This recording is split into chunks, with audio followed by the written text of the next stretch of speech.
தாய் தமிழ் உறவுகளுக்கு வணக்கம். தமிழக வெற்றிக்கழக அரசுக்கு அளித்து வரும் ஆதரவை வாபஸ் பெற முடிவு செய்தார்.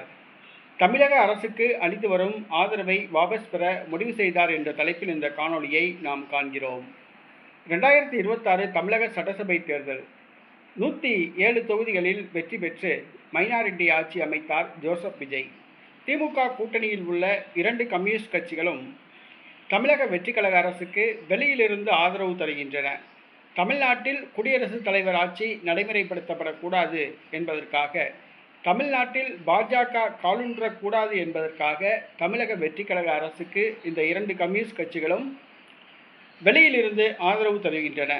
ஆனால் தமிழக வெற்றிக்கழக அரசின் மக்கள் விரோத போக்கை கண்டிக்க ஆரம்பித்துள்ளன. குறிப்பாக பொதுவெளியில் பேச ஆரம்பித்துள்ளன.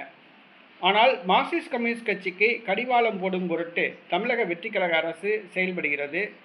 மார்க்சிஸ்ட் கம்யூனிஸ்ட் கட்சி நடத்தும் போராட்டங்கள், ஆர்ப்பாட்டங்களில் மாணவர்கள் கலந்து கொள்ளக்கூடாது என்று சுற்றறிக்கை விடப்பட்டது. மார்க்சிஸ்ட் கம்யூனிஸ்ட் கட்சி, இந்திய கம்யூனிஸ்ட் கட்சி பற்றிய தகவல்களை கலெக்ட் பண்ண வட்டாட்சியர் உத்தரவிட்டிருந்தார். இந்த சம்பவங்கள் மார்க்சிஸ்ட் கம்யூனிஸ்ட் கட்சிக்கு கோபத்தை ஏற்படுத்தியுள்ளது. தொடர்ந்து மக்கள் விரோத போக்கை கடைபிடித்து வரும் தமிழக வெற்றிக்கழக அரசை இந்த 2 கட்சிகளும் கண்டிக்க ஆரம்பித்துள்ளன. இந்த சூழ்நிலையில் மார்க்சிஸ்ட் கம்யூனிஸ்ட் கட்சியுடைய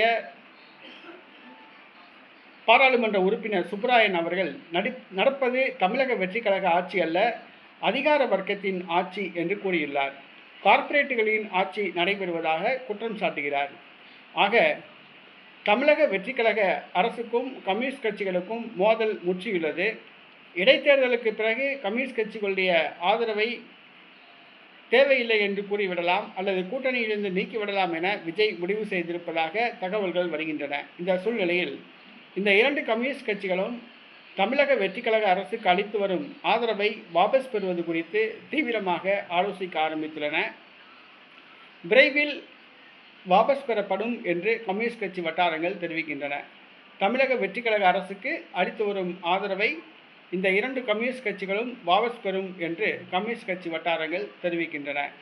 இடைத்தேர்தலுக்கு முன்னா, இடைத்தேர்தலுக்கு பின்பா என்பது தெரியவில்லை. பொறுத்திருந்து பார்ப்போம்.